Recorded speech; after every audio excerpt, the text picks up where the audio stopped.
Catus Maximus here, this time with a review of the Stanley Basic hex keys, folding hex key set.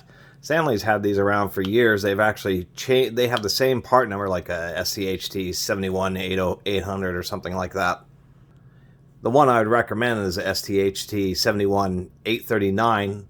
Ace Hardware has the two-piece metric and fractional set for $13, where I've seen just this single set for $20 on Amazon, so you can really hunt around to get the best prices, and that makes about $6.50 a set off of Ace Hardware. As far as a basic set, some people were commenting that like one of the issues, say with this Duralast, is one that it just gets loose really easily, and it does. I torque these down, then when you go back and forth, it seems that want to unscrew the fastener. Kind of like the Stanley a little better because it's a nut and bolt setup, which just seems to hold or not want to get quite as loose, and that may be why they have these kind of plastic separation fingers. Although I worry about these plastic separation fingers and them getting loose. As you torque, of course the steel is going to press in and kind of dent in the plastic. But the other thing is the Stanley only goes up to 1/4 inch, or like on this metric Duralast set, it goes up to 8 millimeter, and somebody made the rather astute observation that a lot of 8 millimeter hex bolts, say bicycle cranks, can be pretty tight, a lot tighter than something with a short handle like this is going to allow you to break. So it's kind of a little bit gimmicky to include really large sizes, although they can be handy. The Stanley kind of keeps a little bit more real, stopping on this fractional set at 1/4 inch rather than going up to, say, 5/16 or 3/8. Probably figuring it just wouldn't hold up to it, or it'll be just a bit much. Not bad ergonomics. I think the slightly older style is a little bit better, with a little thumb area to kind of hold on to it. It's nice and rounded, so it's going to not pinch your hand. Not likely to pinch your hand is a hard metal size, which is something else I was observing about that Duralast.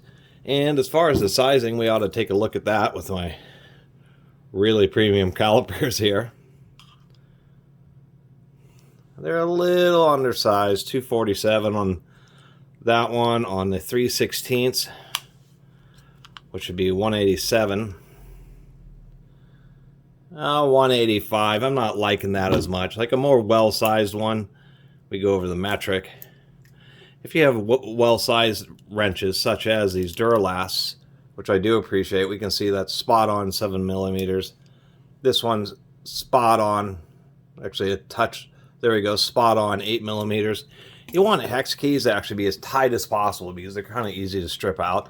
So I'm a little disappointed that Stanley undersized them. It'll make it easier to get into the fasteners, but it makes it a little bit easier to strip them out.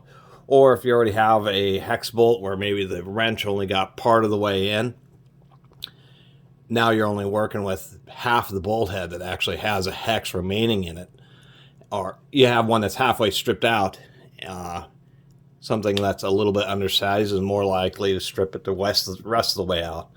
But for $13 for 2 sets at Ace Hardware, for somebody who just doesn't use hex keys much, just needs them, you know, once again for working on bicycles or a couple other random projects, and doesn't want to spend a whole bunch of money, and doesn't want to go to Harbor Freight, Ace Hardware has the pair of these for $13, and I think even with them being a little bit undersized, they'll probably serve most people pretty well.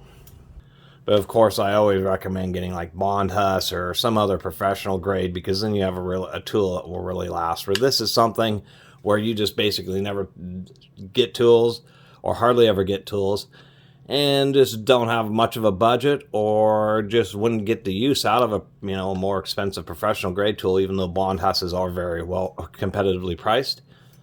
This is an option, and that's kind of the purpose of my channel, to cover all the grades of tools. Anyway, I really appreciate everybody who's been watching and subscribing. And if you haven't subscribed, please do. Till next time, Catus Maximus out.